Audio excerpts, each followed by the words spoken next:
গতকাল আত্মপ্রকাশ ঘটেছে নতুন রাজনৈতিক দল জাতীয় নাগরিক পার্টির।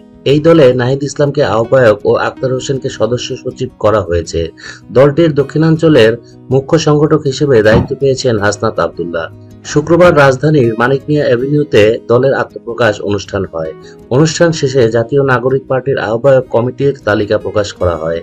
কমিটির তালিকা প্রকাশের পর থেকেই সামাজিক যোগাযোগ মাধ্যমে নানা আলোচনা সমালোচনা চলছে।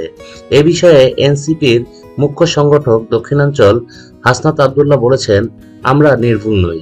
কোনো ভুল করলে আপনারা আমাদের নিজের ভাই মনে করে ভুল ধরিয়ে দিবেন এবং যদি কিন্তু অথবা ব্যতীত আমরা আমাদের ভুল সংশোধন করে নিব। শনিবার সামাজিক যোগাযোগ মাধ্যম ফেসবুকে বেলা 11টা 41 একটি পোস্টের মাধ্যমে এসব কথা বলেন তিনি। পোস্টে তিনি আরো লেখেন, রাজনীতির আগেও আমার পরিচয় আমি একজন মুসলমান।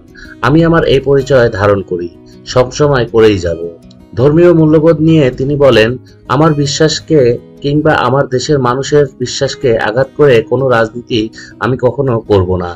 স্পষ্ট কণ্ঠে জানিয়ে দিতে চাই, ধর্মীয় মূল্যবোধের পরিপন্থী কিছুই আমার বা আমাদের রাজনীতিতে কখনো জায়গা পাবে না। নিজের ভুল স্বীকার করে হাসনাত আব্দুল্লাহ বলেন, যা হয়েছে সেটা ছিল একটি অনিচ্ছাকৃত ভুল। আমরা নির্ভুল নই। কোনো ভুল করলে আপনারা আমাদের নিজের ভাই মনে করে ভুল ধরিয়ে দিবেন এবং যদি কিন্তু অথবা ব্যতীত আমরা আমাদের ভুল সংশোধন করে নেব। তো দর্শক বন্ধুরা, হাসনাত আব্দুল্লাহর এমন মন্তব্য আপনাদের কাছে কেমন লেগেছে তা অবশ্যই কমেন্ট করে জানিয়ে দিবেন।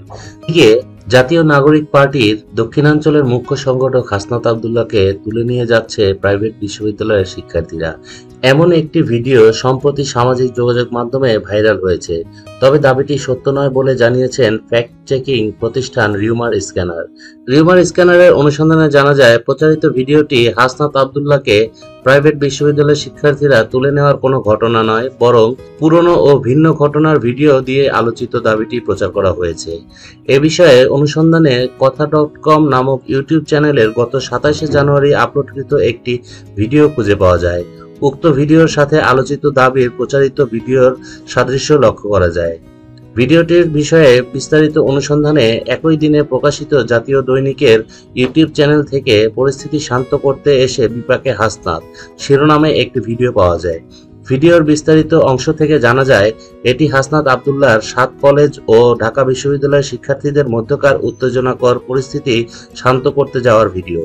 অর্থাৎ এটি একটি পুরনো ভিডিও, যার সাথে হাসনাত আব্দুল্লাহকে প্রাইভেট বিশ্ববিদ্যালয়ের শিক্ষার্থীরা তুলে নেওয়ার কোনো সম্পর্ক নেই। এছাড়া প্রাসঙ্গিক কিওয়ার্ড সার্চ করে মূলধারার গণমাধ্যম ও নির্ভরযোগ্য সূত্রে সাম্প্রতিক সময়ে হাসনাত আব্দুল্লাহকে প্রাইভেট বিশ্ববিদ্যালয়ের শিক্ষার্থী তুলে নেওয়ার কোনো ঘটনার তথ্য খুঁজে পাওয়া যায়নি। সুতরাং সাম্প্রতিক সময়ে হাসনাত আব্দুল্লাহকে প্রাইভেট বিশ্ববিদ্যালয়ের শিক্ষার্থীরা তুলে নেওয়ার দাবিতে হাসনাতের গত জানুয়ারিতে ঢাবি ও 7 কলেজের শিক্ষার্থীদের মধ্যে উত্তেজনাকর পরিস্থিতি শান্ত করতে যাওয়ার ভিডিও প্রচার করা হয়েছে, যা বিভ্রান্তিকর। ভিডিওটি ভালো লাগলে লাইক করবেন, কমেন্ট করবেন আর বেশি বেশি শেয়ার করবেন।